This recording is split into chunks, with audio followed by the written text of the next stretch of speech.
fellow brawlers, I'm KairosTime, and it is time to brawl, and it's also time for us to talk about this sneak peek. It's a sneak peek video. It's time. Sneak peeks. If you missed my sneak peek video on the map maker, make sure you guys check that out because that is such an awesome feature. And for today's sneak peek, we're gonna be covering a lot of new skins, lots of balance changes that you're really not gonna wanna miss out because it's more than just brawlers. And then there's like a bunch of other random stuff that we'll talk about. Make sure you guys subscribe for a future sneak peek on Amber because she is hot, because she's on fire. Seriously though, guys, I'm really close to 600,000 subscribers, and I can't thank you guys enough. Really, it just blows my mind. So thank you very much for the support. Let's start this sneak peek video off by talking about skins, then we'll talk about balance changes. For starters, we have Underworld Bo, who is going to cost 150 gems, and believe me, that it's worth it, right? Okay, I mean, look at this winning animation right here. He looks so cool, and for his losing animation, he shrinks.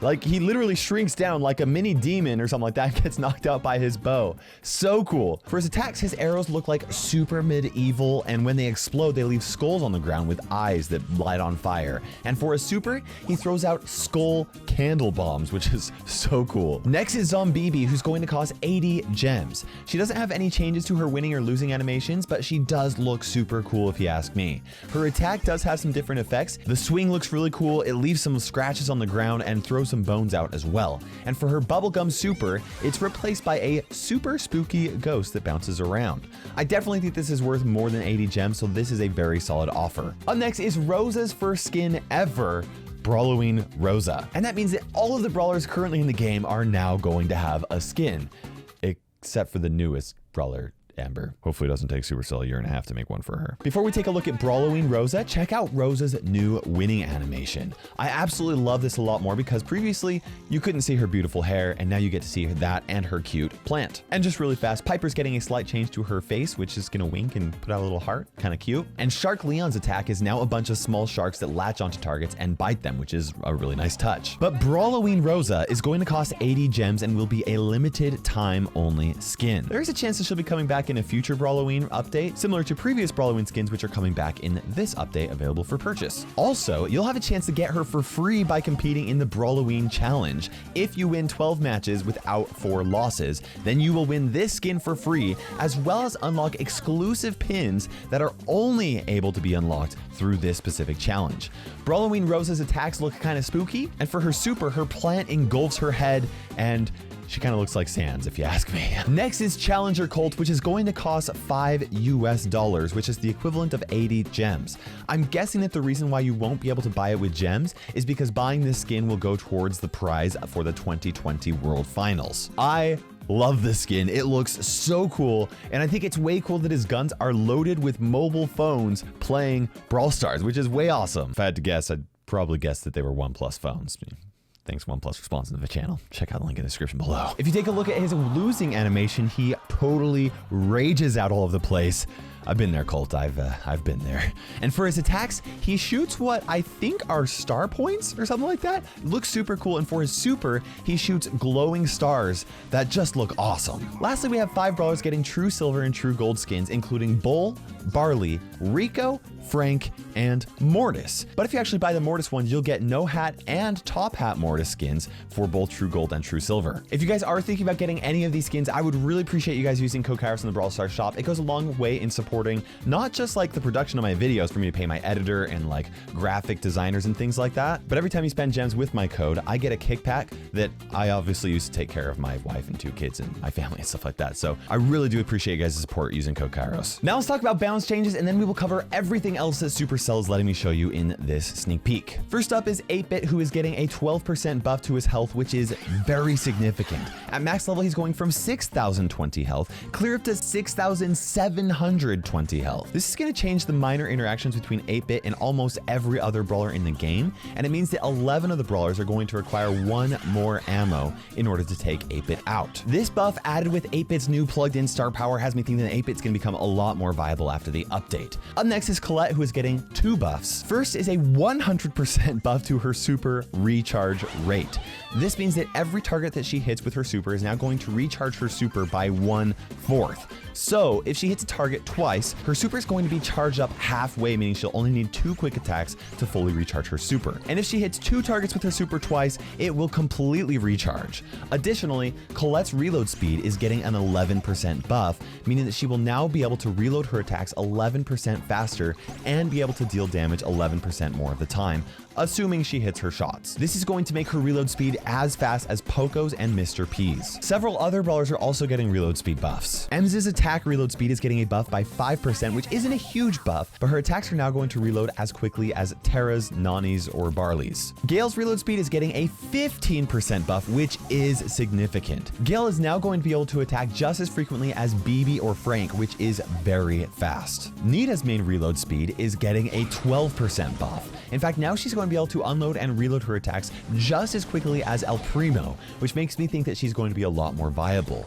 Nita is also getting a buff to her Bear Paws gadget, and Bruce, her bear, is now going to be able to move while he's waiting to release it. When Nita activates this ability, the gadget circle will appear over Bruce's head so that her and other players, including the enemy team, will know that it's going to slam down. Bo's Tripwire gadget is getting a significant nerf. Activating this gadget means that his mines will now explode after 1.5 seconds rather than instantly. Once he activates it, enemies will not be able to tell that they are going to explode, so if you time it right, the mine will explode on them just as they walk over them, but it will require very skilled timing.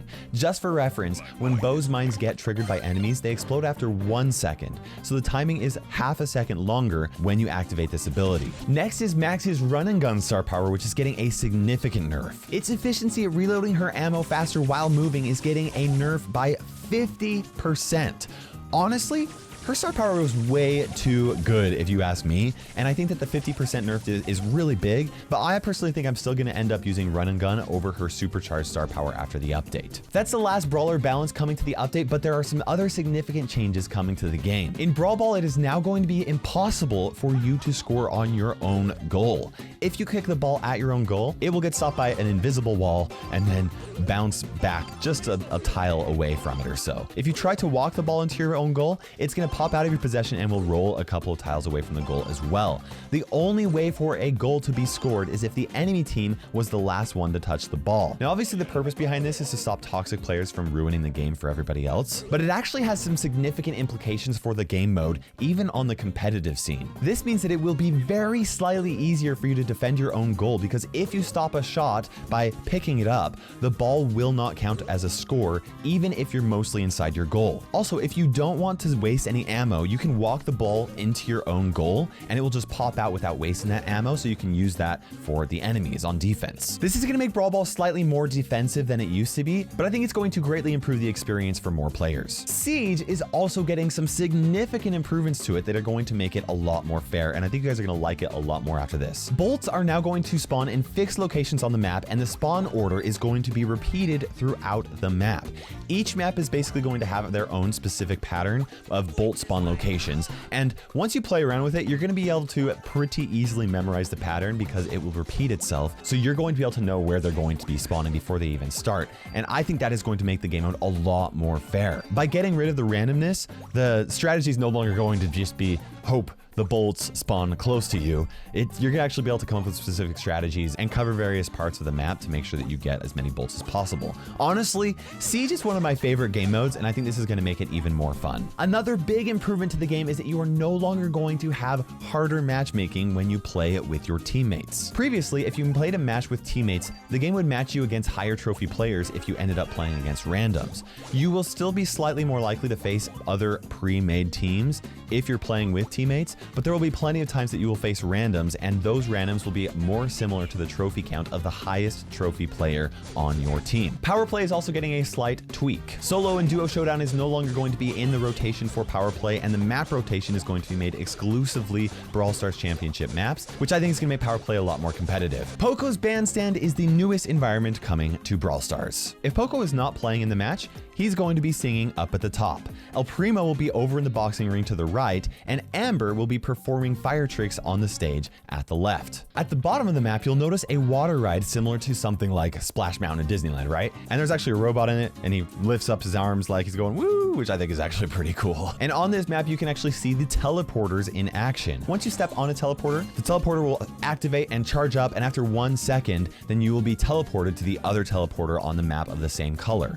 The teleporter remains active for another 3 seconds, and any other players that get onto it during that time, including enemies, will be able to teleport with you for those 3 seconds afterward. After that time, the teleporter goes onto a 3-second cooldown before it can be used again. Because of that, you better be careful about teleporting, because even if you're a Mortis and you try to dash back onto the teleporter before it ends up cooling down, you won't be able to teleport back until after the cooldown. Now, the teleporter works both ways, which means that if players go onto the 2 connected teleporters at the same time, they'll actually just end up being teleported at the same time and just swap spots. Enemy players can see when a teleporter is being activated, and they'll have a 1 second time to be able to basically set up an ambush. So you got to be careful when you're going in there, but there's no way for an enemy player to tell if you use a teleporter that is not currently on their screen. So you can use them to ambush enemies from behind as well. There can be more than 1 set of teleporters on the map, and if that is the case, it will be colored differently so that you'll know which teleporters are connected. And honestly, I think that this is such an awesome mechanic. I think it's going to make some really cool impacts on the way that certain game modes and maps are played, and I honestly can't wait to see it in action. Pins are getting a fantastic overhaul, making them a lot easier to customize. Players are now going to be able to choose from 5 pins in their matches. 3 of the pins will be brawler specific pins, and you'll now be able to pick from any of the pins you have unlocked for that brawler for any of the 3 pin slots. They will not be specifically set for you. If you don't have any pins for a brawler, then they will be replaced by the standard happy, sad, and angry pins, and you can choose one of those 3 slots to be replaced with the brawler's base pin. On top of the 3 brawler pins, you will now have 2 player pins that are going to be the same no matter which brawler you play. You can choose any of the base emojis available in the Brawl Stars chat, and here are some pins that will be available for purchase for the 2020 World Championship. I imagine that as time progresses, we'll get more and more player pins, so the amount of customization that we're going to see is really going to vary a lot. I think this is a huge improvement to the pin emote interface, and honestly, this is pretty much exactly how I think it should be. Maybe I like a few more pin options, but 5's pretty good. Graveyard Shift is coming back to the game as a temporary game mode. If you don't remember how it works, everyone in a showdown match consistently loses health every second, and you can heal up by dealing damage to other players or by using healing mechanics. Honestly, I think this is a really fun game mode for short periods of time, so I'm really excited to try it out again. And that is everything that I'm allowed to share with you guys in this sneak peek, but there are 10 new gadgets coming into the game that I will be covering in future best brawler build videos, and I'm also going to be talking about the Amber Olympics as a sneak peek video as well. Make sure you subscribe for that, use code Kairos in the Brawl Stars shop, and for now guys, this is KairosTime ticking by. We will see you in Brawl Stars.